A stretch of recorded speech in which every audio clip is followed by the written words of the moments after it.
Dear student, now let us learn the topic of Science 1, that is metallurgy.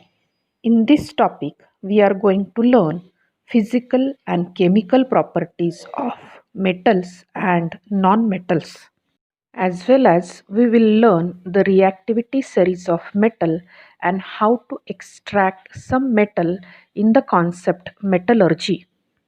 All of you know there are nearly 118 elements exist on the earth.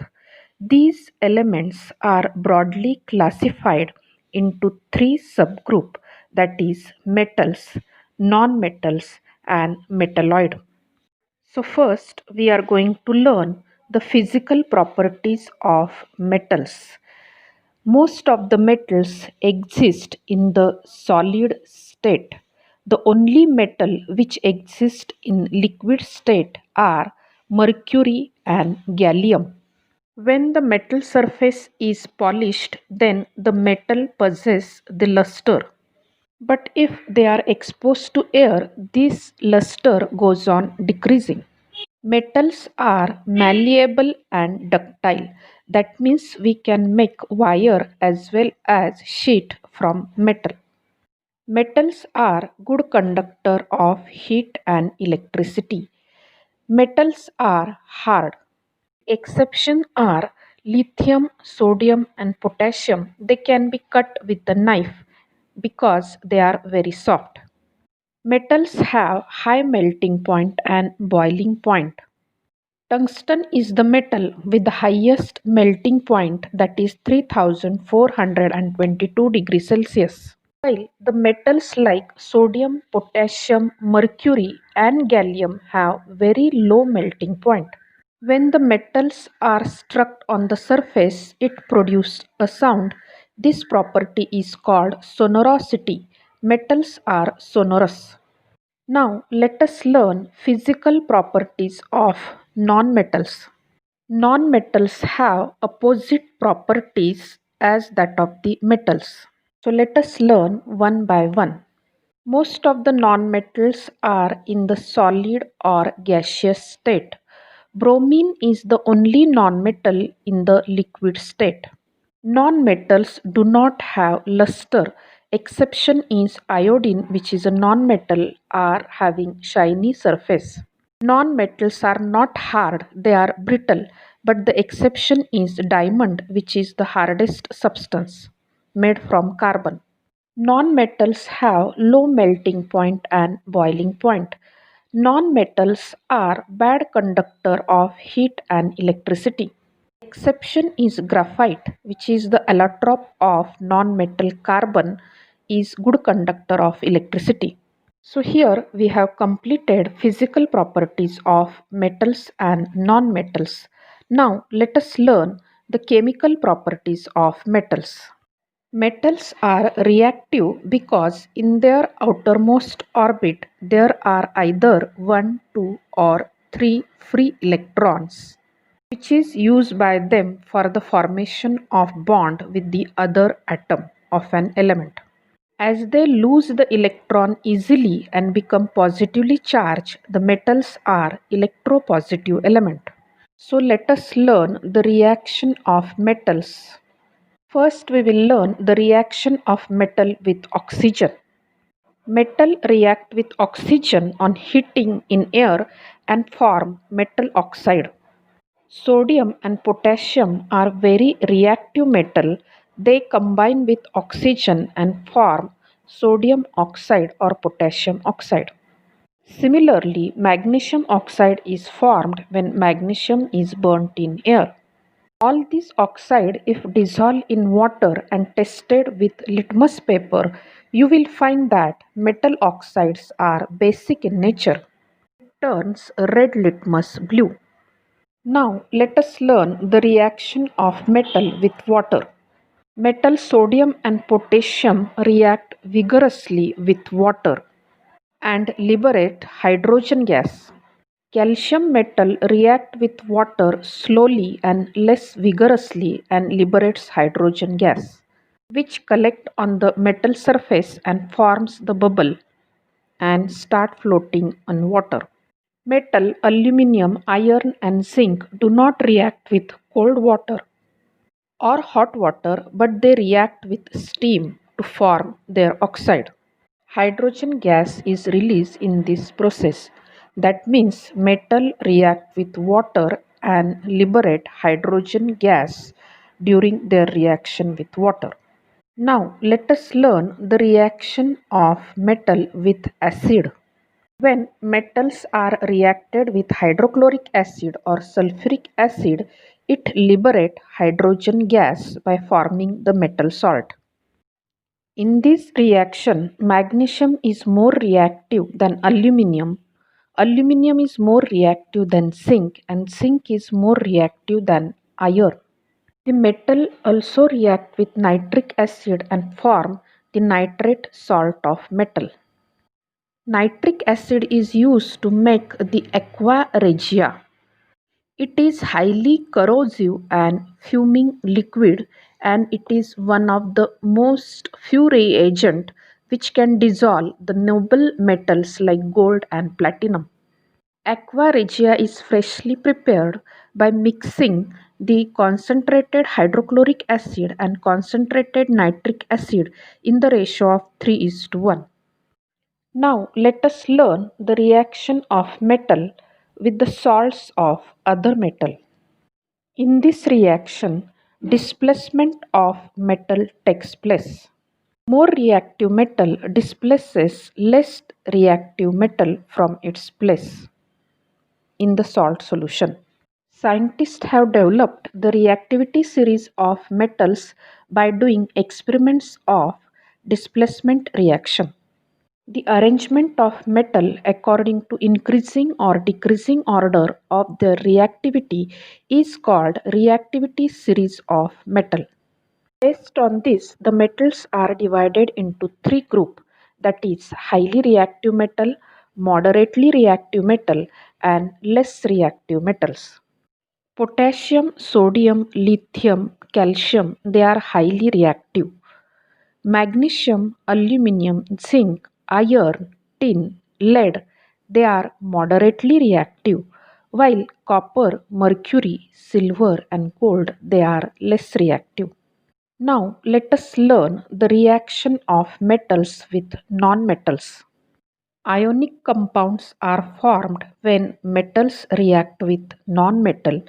During this reaction, the metal gives electron and nonmetal accept electron from the metal, and the ionic compound is formed due to electrostatic force of attraction, because metals become electropositive and nonmetal becomes electronegative, and there is a formation of ionic bond, and such compound is called ionic compound. For example, sodium chloride, magnesium oxide, aluminum chloride, etc. As the number of cation and anions in ionic compounds balances each other, the ionic compound is electrically neutral. The ionic compounds are crystalline in nature, and there is a regular arrangement of ions and molecules in a crystal that is called crystal lattice.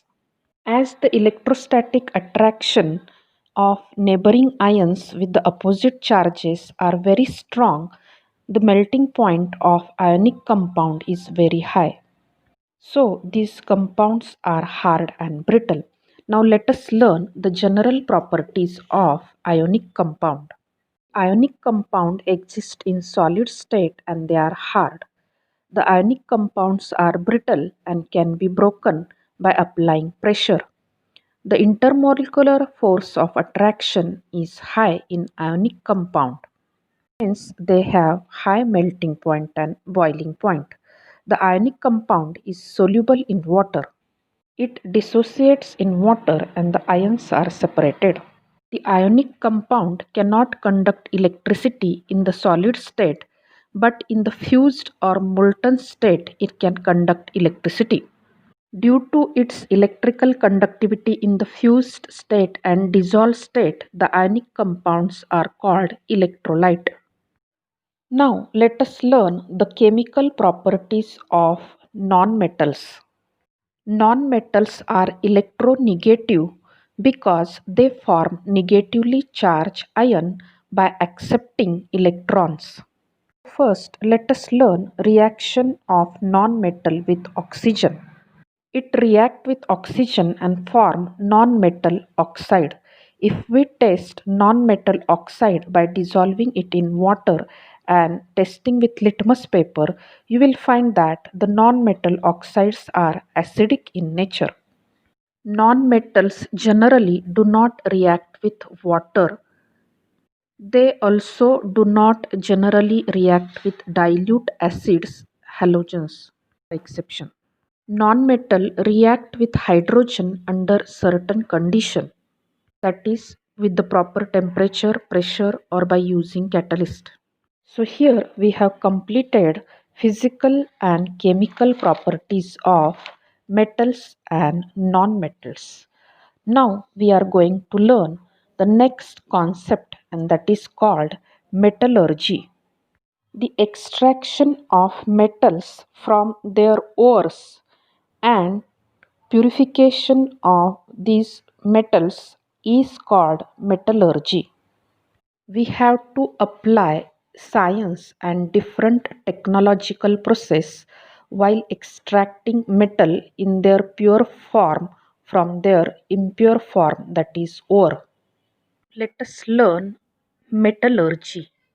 Metallurgy means the process of extraction of metals from their ores and its purification. Most of the metal occurs in nature in their impure form, where they combine with oxygen and form oxides, or sulfur and form sulfide, or they are in the form of carbonate and nitrate. While extracting metals, these metal compound should be chemically reduced, and the pure metal we can obtain from it. The impure form of metal is called mineral, and the minerals from which the metals are profitably extracted are called ores. Ores contain many types of impurities such as soil, sand, rock, along with the metal compound. These impurities are called gangue. The gangue particles are lighter than the metal particle, and hence they can be easily separated by various methods. The process of separating gangue from the ore is called concentration of ore. Various methods are used for this purpose. So let us learn some of them one by one. First, we are going to learn separation method of gangue based on gravitation. So as I said, the metal particles are heavy and gangue particles are lighter. By the gravitation method, they can be easily separated. So the first method is Wilfle table method. या मेथडमध्ये लाकडाच्या फळ्या ह्या उतरत्या क्रमाने लावल्या जातात आणि ह्या फळ्या continuous vibrate करता येतात. जेव्हा पावडर्ड ओर आणि पाणी या फळ्यांवर सोडलं जातं, the lighter gangue particles are carried away with the flowing water and heavier particles of minerals get collected in the slit which is between two wooden plank. म्हणजेच लाकडी फळ्यांमधील मधल्या खाचांमध्ये हे हेवियर मेटल अडकून पडतं आणि लाइटर गँग्यू पार्टिकल म्हणजे soil particle हे पाण्याद्वारे धुवून टाकले जातात. आणि अशा प्रकारे ओअर हे कॉन्सन्ट्रेट होतो, म्हणजे त्याचा व्हॉल्यूम हा कमी होतो पूर्वीपेक्षा. आता पुढची मेथड बघूया, हायड्रॉलिक सेपरेशन मेथड. या मेथडमध्ये गिरणीत असते त्याप्रमाणे एक व्हेसल असते, ज्याला आपण टँक लाईक कंटेनर असं म्हणूया. This tank has upper outlet for water on the upper side and water inlet for the on the lower side. जेव्हा आपण ओअर हे दळून या टँकमध्ये टाकतो, तेव्हा खालच्या बाजूने असलेल्या पाण्याच्या इनलेटच्या फोर्समुळे गँग्यू पार्टिकल जे लाइटर असतात ते वरच्या आउटलेटमधून बाहेर पडतात. आणि हेवी मिनरल पार्टिकल हे खालच्या बाजूने आपल्याला सेपरेट करता येतात कारण ते बॉटमला सेटल होतात. Now let us learn second method of concentration of ore and that is magnetic separation. जे ओअर हे मॅग्नेटिक असतात, उदाहरणार्थ आयर्न ओअर लाईक मॅग्नेटाइट, हेमटाइट हे या पद्धतीने कॉन्सन्ट्रेट केले जातात. या मेथडमध्ये 2 आयर्न रोलरवर एक बेल्ट फिरत असतो. 2 आयर्न रोलरपैकी एक रोलर हा नॉन मॅग्नेटिक असतो आणि दुसरा रोलर हा इलेक्ट्रोमॅग्नेटिक असतो. आणि यावर फिरणारा जो बेल्ट असतो तो एकतर लेदर किंवा ब्रासचा बनवलेला असतो. जेव्हा आपण पावडर ओर जे मॅग्नेटिक आहेत ते या बेल्टवर ओततो, तेव्हा ओअरमध्ये असणारे मॅग्नेटिक पार्टिकल हे मॅग्नेटिक रोलरकडे अट्रॅक्ट होतात आणि त्यामुळे ते मॅग्नेटिक रोलरच्या जवळ पडतात आणि जे नॉन मॅग्नेटिक पार्टिकल आहे ते इलेक्ट्रोमॅग्नेटिक रोलरपासून दूर पडतात आणि अशा प्रकारे आपण आयर्न ओअर हे कॉन्सन्ट्रेट करून घेऊ शकतो. Next method for the concentration of ओअर is froth flotation method. या मेथडमध्ये गँग्यू पार्टिकल हे पाण्यात विरघळतात, तर मिनरल पार्टिकल्स हे तेलात विरघळतात. विरघळतात म्हणण्यापेक्षा तेलात वेट होतात, ओले होतात. त्यामुळे या मेथडमध्ये पाणी आणि ऑइल हे दोन्ही वापरलं जातं. This method is use to concentrate the zinc blende and copper pyrite. हे ओअर पहिल्यांदी ऑइल आणि वॉटर यांच्या मिक्सचरमध्ये ॲड केले जातात आणि नंतर हाय प्रेशरने हवा त्याच्यामध्ये सोडली जाते. हे वेसल हे एजिटेट केलं जातं म्हणजे हलवलं जातं. हवेमुळे बबल्स तयार होतात आणि फेसाच्या स्वरूपात वर जमा होतात, ज्याच्यामध्ये मेटल पार्टिकल्स असतात आणि बॉटमला गँग्यू पार्टिकल असलेलं पाणी तयार होतं. आणि वरच्या फेसामध्ये मेटल पार्टिकल तरंगत असल्यामुळे या प्रोसेसला फ्रोथ फ्लोटेशन मेथड असं म्हणतात. Some ore are concentrated by the method called leaching. In this method, the ore is soaked in certain solution for long time. The ore dissolve in that solution due to the specific chemical reaction. However, the gangue does not react with this solution and remain undissolved. Hence, it can be separated by filtration. For example, bauxite ore, which is ore of aluminium, can be concentrated by this leaching method by dissolving it in a aqueous solution of sodium hydroxide. So let us learn the extraction of aluminium in detail. Aluminium is extracted from its ore called bauxite. It contains 30 to 70% aluminum oxide, that is Al2O3, and remaining part is gangue, which is made up of sand, silica, and iron oxide. There are two steps in the extraction of aluminum. The first step is concentration of bauxite ore. So let us learn Bayer's process for concentration of bauxite. In this method, the bauxite is leached by heating it with concentrated caustic soda, that is NaOH, at 140 to 150 degrees Celsius under high pressure for 2 to 8 hours in digester. Aluminum oxide, as it is amphoteric in nature, it react with aqueous solution of sodium hydroxide and form water-soluble sodium aluminate.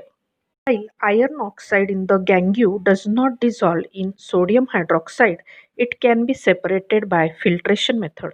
However, silica, which is present in the gangue, dissolve in aqueous sodium hydroxide and form water-soluble sodium silicate.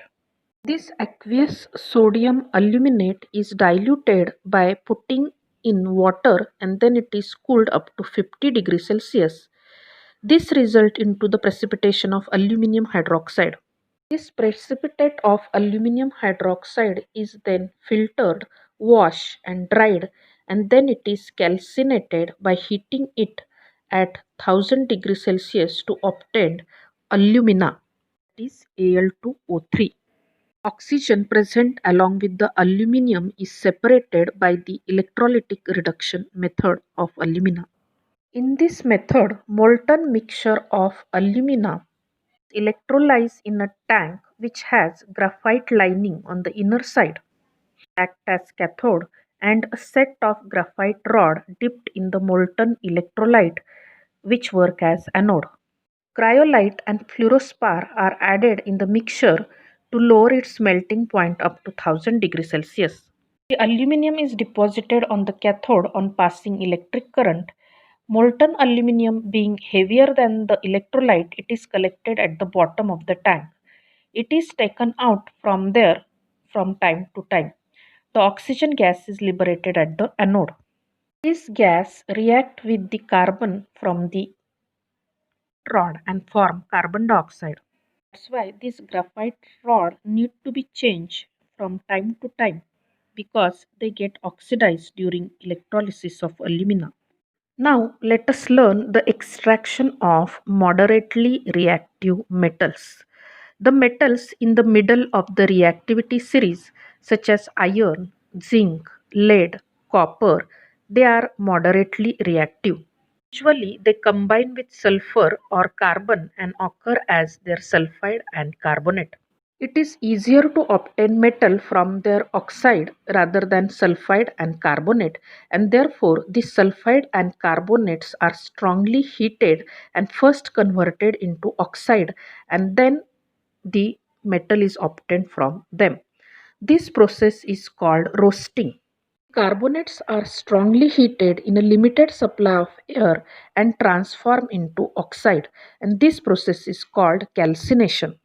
Zinc oxide obtained by this process is reduced by using suitable reductant such as carbon.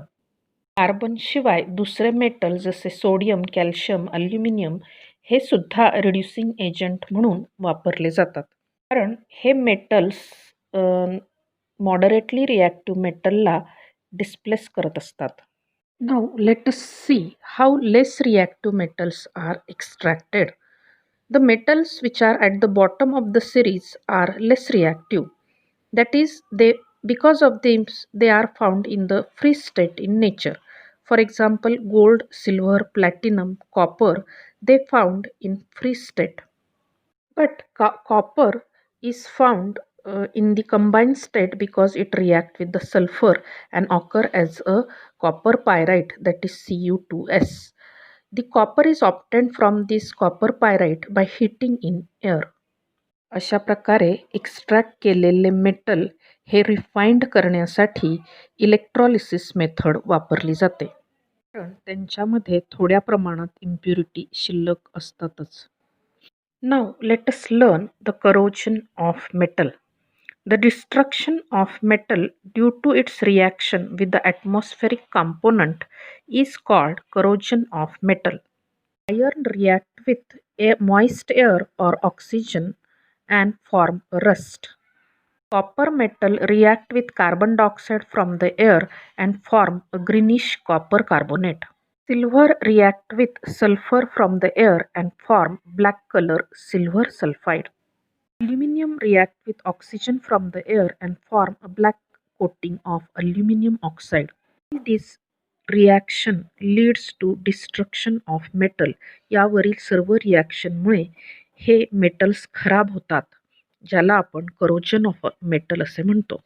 Hey iron rust होऊ नये, चांदी काळी पडू नये किंवा copper vessel हे greenish होऊ नये म्हणून आपल्याला हे मेटलचं करोजन प्रिव्हेंट करावं लागतं. So let us learn prevention of corrosion of metal.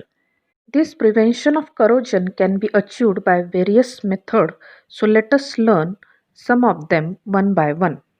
Avoid the contact of metal with oxygen, and to prevent their corrosion, we can apply a layer of paint, oil, grease, or varnish on the surface. Corrosion of iron can be prevented by this method. Corrosion can be permanently prevented by putting a layer of non-corrodable metal on a corrodable metal, and this can be done in different way. So let us learn it. First is galvanizing. In this method, a layer of zinc is applied to prevent the corrosion of iron or steel. For example, the pins or iron nails can be made shining by giving a layer of zinc over it by the process of galvanization. Second method to prevent corrosion is tinning. In this method, a layer of molten tin is deposited on the metal. In Marathi, we called it as a kalai. The copper or brass vessel can be tinned to avoid the greenish layer which is formed on their surface, which is a poisonous layer, and hence we cannot keep buttermilk or curry in such spoiled vessel. The next method to prevent corrosion is anodization. In this method, the metals like copper, aluminum, they are coated with the thin and strong layer of their oxide by means of electrolysis. For this method, copper or aluminum article is used as anode. Next method to prevent corrosion is electroplating. In this method, a less reactive metal is coated on a more reactive metal by electrolysis. Example, silver-plated spoon, gold-plated ornament are the examples of electroplating. Next method to prevent corrosion is alloying. A homogeneous mixture is formed by mixing a metal with other metal or a metal with other non-metal. For example, an alloy of bronze is made by mixing copper and tin in it. Alloy of stainless steel is made by mixing iron, chromium, and carbon in it. Brass is also an alloy of copper and zinc. So many metallic substances we are using presently in the form of alloys.